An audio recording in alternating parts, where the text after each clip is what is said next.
Next topic is infertility यानी कि बांझपन। A discussion on reproductive health is incomplete without a mention of infertility. अब ये reproductive health की बात हो और बांझपन की बात ना हो तो ये अधूरा सा लगता है। A large number of couples all over the world, including India, are infertile. हमारे देश में ही नहीं पूरी दुनिया में कई ऐसे वैवाहिक जोड़े हैं जो बांझ हैं। That is, they are unable to produce children in spite of unprotected sexual cohabitation. यानी कि किसी कारणवश वो क्या हैं, असमर्थ हैं बच्चा पैदा करने के लिए। बहुत से ऐसे कपल हैं जिनकी शादी को कितने साल हो जाते हैं और उनके घर औलाद पैदा नहीं होती, तो उसमें कई कमियां होती हैं। हो सकता है किसी मदर में प्रॉब्लम हो सकता है मेल में प्रॉब्लम हो, तो ये रीजंस कई हो सकते हैं। ठीक है, the reasons for this could be many, physical, congenital disease, drugs, immunological और इवन साइकोलॉजिकल। तो ये ऐसी कई प्रॉब्लम्स हैं जिनके कारण हो सकते हैं जिससे कि जो भी कपल है वो क्या है, बांझ है। ठीक है, in India often the female is blamed for the couple being childless, but more often that not the problem lies in the male partner. अब ये ऐसा इन भारत में हम लोग ऐसा मानते हैं कि अगर कोई महिला बांझ है तो इसके लिए वो महिला ही जिम्मेदार होती है, जबकि ऐसा नहीं है। पुरुष जो है वो भी जिम्मेदार होता है। ठीक है, specialised health care unit, infertility clinics etcetera could help in diagnosis and corrective treatment of some of these disorders and enable these couples to have children। अगर आप सही से किसी अच्छे डॉक्टर को, जो इनफर्टिलिटी क्लिनिक्स होती हैं जहाँ पे महिलाओं की जांच होती है कि बच्चे जहाँ पे कहते नहीं है, जहाँ पे जांच होती है बच्चों अगर नहीं हो रहे, बांझपन का इलाज जहाँ जिस क्लिनिक में होता है तो वहाँ पे जा करके महिला पुरुष दोनों अपना जांच कराएं, तो प्रॉपरली जांच से पता चले कि आखिर कमी किस में है, किसी महिला में है या हो सकता है पुरुष में भी कमी हो सकती है।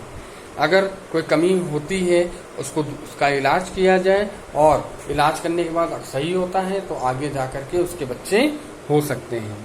However where such corrections are not possible, the couples could be assisted to have children through certain special techniques commonly known as assisted reproductive technologies। तो अब इस तरह की टेक्नोलॉजीज भी आ गई हैं जो आजकल मॉडर्न एरा में चल रही हैं, जिसे हम कहते हैं assisted reproductive technology.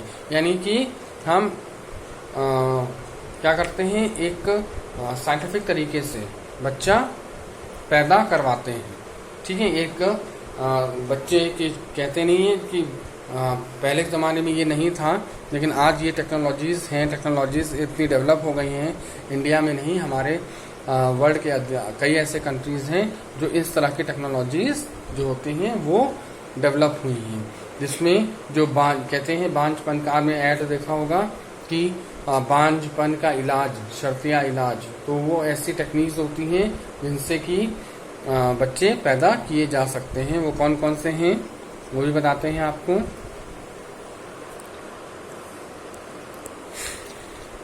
In vitro fertilisation,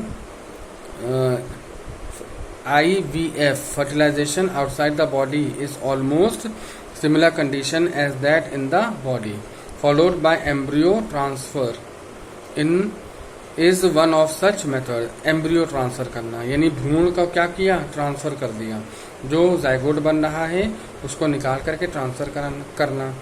in this method popularly known as test tube baby programme, जिसे हम लोग अब क्या कहते हैं, टेस्ट ट्यूब बेबी प्रोग्राम कहते हैं। ये सभी लोग जानते होंगे टेस्ट ट्यूब बेबी क्या होता है ना, लेकिन नहीं जानते तो बताते हैं। इसमें क्या होता है, जो एम्ब्रियो होता है उसका ट्रांसफर किया जाता है। ठीक है, ओवा फ्रॉम वाइफ या donor and sperm from the husband या donor male are collected and are induced to form zygote under stimulated condition in the laboratory. Laboratory में क्या होता है, जो डोनर होता है मेल और फीमेल, या किसी हस्बैंड और वाइफ जो भी हो, उसका ओवम और स्पर्म लेकर के लेबोरेटरी में उसको वो कंडीशंस दी जाती हैं जो एक माँ के गर्भ के अंदर होती है। वो हीट, वो न्यूट्रिएंट्स वो दिए जाते हैं जो कि एक माँ के गर्भ में पल रहे बच्चे को मिलता है। यानी एक आर्टिफिशियल ये एक लैब बनाई जाती है जिसमें हम लोग क्या करते हैं, टेस्ट ट्यूब बेबी को बॉर्न करते हैं। द zygote और early embryos with up to 8 blastomeres could then be transferred into the fallopian tube.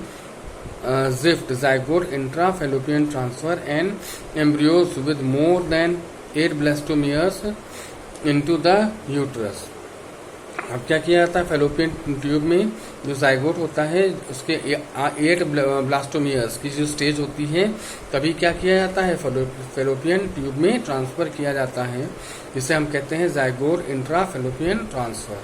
ठीक है, और उसके बाद embryos with more than 8 blastomere into the uterus. उसके बाद जो एम्ब्रियो होता है जब उसके 8 ब्लास्टोमियर 8 से ज़्यादा होते हैं तो उसको यूट्रस यानी गर्भाशय में ट्रांसफ़र किया जाता है, जिसे IUT या इंट्रा यूट्रीन ट्रांसफ़र कहते हैं। To complete its further development embryos formed by the in vivo fertilization यानी कि fusion of gamete within the male also could be used for such transfer to assist those females who cannot conceive. और ये भी क्या होता है कि इस तरह के जो ट्रांसफ़र होते हैं ये उन महिलाओं के गर्भ में भी ट्रांसफ़र किए जाते हैं जो बच्चा पैदा नहीं कर सकते। ठीक है, उनके स्पर्म नहीं बन, उसके किसी महिला के ओवम नहीं बन रहे, लेकिन उसके गर्भाशय में ये क्या किया जाता है, जाइगोट ट्रांसफ़र कर दिया जाता है। ठीक है, ताकि उसके गर्भाशय में बच्चा क्या कर सके, पनप सके। ठीक है, उसके बच्चा उसके गर्भ में पल सके।